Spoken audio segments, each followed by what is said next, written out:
Breaking news చూస్తున్నాం. గద్దపాక గ్రామంలో ration shop ప్రారంభోత్సవానికి వెళ్లిన మానకొండూరు టీఆర్ఎస్ ఎమ్మెల్యే రసమయ్య బాలకిషన్ ను అఖిలపక్ష నాయకులు అడ్డుకునే ప్రయత్నం చేశారు.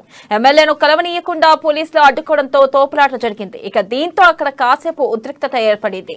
గ్రామ సమస్యలపై ప్రశ్నిస్తే అడ్డుకుంటారా అంటూ అఖిలపక్ష నాయకులు మండిపడ్డారు. ఎమ్మెల్యే రసమయ్య బాలకిషన్ కు వ్యతిరేకంగా నినాదాలు చేశారు. ప్రజాస్వామ్యబద్ధంగా గ్రామంలోని సమస్యలను తెలియజేసేందుకు వస్తే పోలీసులను ఉపయోగించి అడ్డుకోవడం సరికాదంటూ అఖిలపక్ష నాయకులు గ్రామస్తులు ఆగ్రహం వ్యక్తం చేశారు. ఇక పదవులు శాశ్వతం కాదని ప్రజా సమస్యలను పరిష్కరించడంలో ఏమాత్రం శ్రద్ధ చూపకపోవడం సరికాదన్నారు. షాప్ ఓపెనింగ్ కోసం మానకొండూరు శాసనసభ్యులు ఎమ్మెల్యే రసమయ్య బాలకిషన్ గారు వచ్చారు. అన్న మిమ్మల్ని దేని కొరకు మేము ఎన్నుకున్నది? మీరు రేషన్ బియ్యం షాప్కు ఓపెన్ రిబ్బన్ కటింగ్ కోసమా? మన దళితులకు నువ్వు ఏం చేసినావు? ఒక దళిత 100 ఇప్పియకపోతేవి, డబుల్ బెడ్రూమ్ అంటివి, దళితకు 3 ఎకరాల భూమి అంటివి, కనీసం నిరుద్యోగ వృత్తి లేకపోయా. నువ్వు దేనికోసం అన్న మాకు ఏం చేసినావు? మన దళితులకు నువ్వు 8 సంవత్సరాలు 8-9 సంవత్సరాలల్లా నువ్వేం అభివృద్ధి చేసినావు? మానకొండూరు కాన్స్టిట్యూషన్ ప్రజాస్వామ్యయుతంగా. బ్రేకింగ్ న్యూస్ చూస్తున్నాం. గద్దపాక గ్రామంలో రేషన్ షాప్ ప్రారంభోత్సవానికి వెళ్లిన మానకొండూరు టీఆర్ఎస్ ఎమ్మెల్యే రసమయ్య బాలకిషన్ ను అఖిలపక్ష నాయకులు అడ్డుకునే ప్రయత్నం చేశారు. ఇక ఎమ్మెల్యేను కలవనీయకుండా పోలీసులు అడ్డుకోవడంతో తోపులాట జరిగింది. దీంతో అక్కడ కాసేపు ఉద్రిక్తత పరిస్థితి ఏర్పడింది. ఇక దీనిపై మరింత సమాచారాన్ని మా ప్రతినిధి సంపత్ అందిస్తారు. సంపత్, చెప్పండి, ప్రస్తుతం అక్కడ పరిస్థితి ఎలా ఉంది? అలాగే పోలీసులు అదుపులోకి తీసుకొచ్చారా ప్రస్తుతం అక్కడ పరిస్థితిని? సంపత్. వెన్నెల మొత్తానికి అయితే కరీంనగర్ జిల్లా శంకరపట్నం మండలంలోని గందరగోళం సృష్టిందని చెప్పుకోవచ్చు. అయితే శంకరపట్నం మండలం గద్దపాక గ్రామంలోని రేషన్ షాపు ప్రారంభోత్సవానికి వచ్చినటువంటి రసమయ్య బాలకిషన్ అడ్డుకున్నారు. అయితే దేనికోసం అని చెప్పేసి అంటే ఇట్లా 8 సంవత్సరాల నుండి గెలిచిన తర్వాత కూడా ఎటువంటి పనులు చేయలేదు. అయితే పనులు చేసినా కూడా మా విలేజ్ మాత్రం ఏం చేయలేదు అని చెప్పేసి అఖిలపక్ష నాయకులు మాత్రం అడ్డుకున్నటువంటి పరిస్థితి.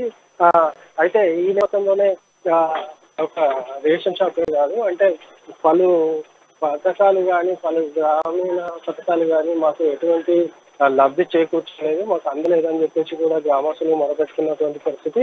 అయితే ఈ నేపథ్యంలోనే ఏదైతే గ్రామస్తులు ఉన్నారో వాళ్ళకు తోడుగా అఖిలపక్షం నిలబడింది. అయితే అఖిలపక్ష నాయకులతోటి పాటు ఈ గ్రామస్తులు కూడా ఉన్నారు. అయితే ఈ గ్రామస్తులు కూడా అడ్డుకోవడంతో రసమయ్య బాలకిషన్ కాసేపు వాగ్వివాదాన్ని దిగారు. అయితే ఏదేమైనా కూడా అసలు రేషన్ షాప్ కు ప్రారంభోత్సవానికి వచ్చినటువంటి బాలకిషన్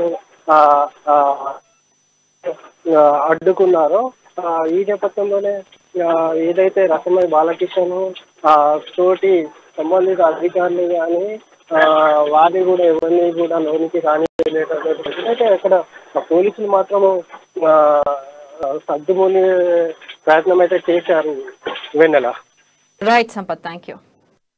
నువ్వేం చేసినావు? ఒక దళిత 100 ఇప్పియకపోతేవి, డబుల్ బెడ్రూమ్ అంటివి, దళితకు 3 ఎకరాల భూమి అంటివి, కనీసం నిరుద్యోగ వృత్తి లేకపోయా.